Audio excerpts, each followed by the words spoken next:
So I'm going to be taking you through an arm workout, and it's going to be 4 exercises on my biceps and 3 exercises on my triceps. Most of the times I will start on my biceps simply because my biceps are a weak point. So if, for example, your triceps are a weak point, I recommend you to start on your triceps, then after move on to your biceps. I will usually train arms for about 45 minutes. I know a lot of people will tend to do arms after like their chest session, for example, chest and triceps, back and biceps, and they tend to do it that way. Now, the reason why I don't do that is because I get bored. I'm not gonna lie, like after back, I just want to like go home. For example, after chest, I just want to go home. Yes, I might do like 1 or 2 real light exercises, but nothing like too crazy. That's why I still keep a arm day until this day. I know some of you are probably thinking like, what the hell? I do like a push-pull leg split. Like, who does a arm day? Well, that's the reason why I still do a arm day. The workout is only gonna be for about 45 minutes, but the main thing is when I train my arms, I like to mix up the exercises because I'm not gonna lie, arm day is pretty boring because simply for our biceps, we're gonna be doing that motion, and for our triceps, we're gonna be doing that motion. Like, there's no excitement to it.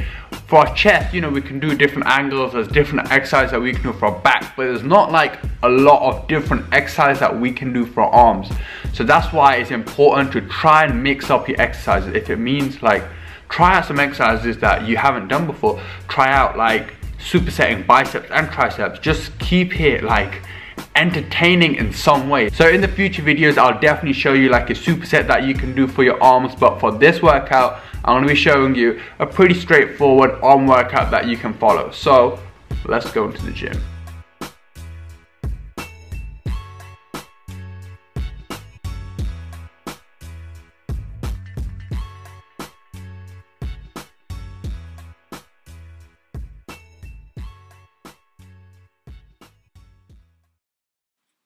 So for this whole workout, yes, I will be shirtless. So if you don't want to see it, I will recommend you all that you click off the video. But hey, you all have been asking, let's see a physique update. Show us how this cut is going well.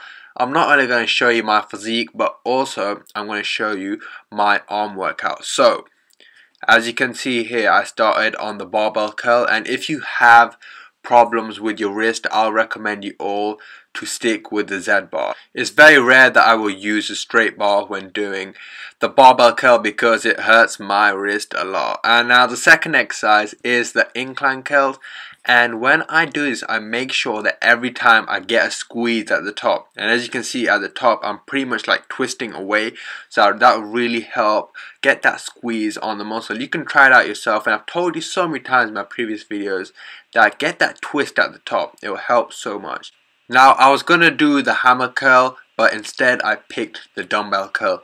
Just how we did on the incline curls, make sure that we get that twist at the top.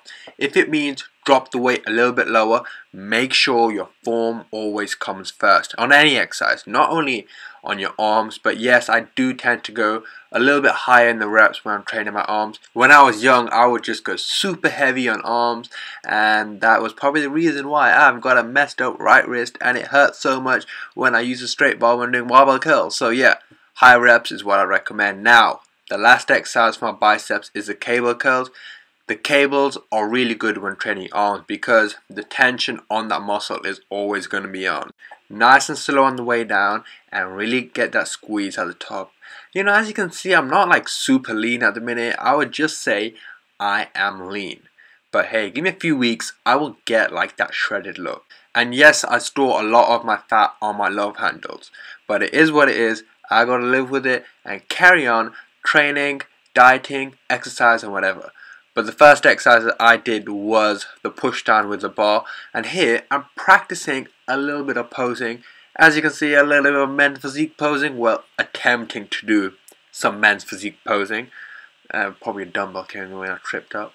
But yeah, maybe in the future I might do a show. Like, I've never even considered doing a show, but I love the way they pose. Like, that's something that I'm a huge fan of. Now, the second exercise for my triceps was the dumbbell overhead extension, and now this is probably my favorite exercise for triceps simply because I can get a good stretch at the bottom.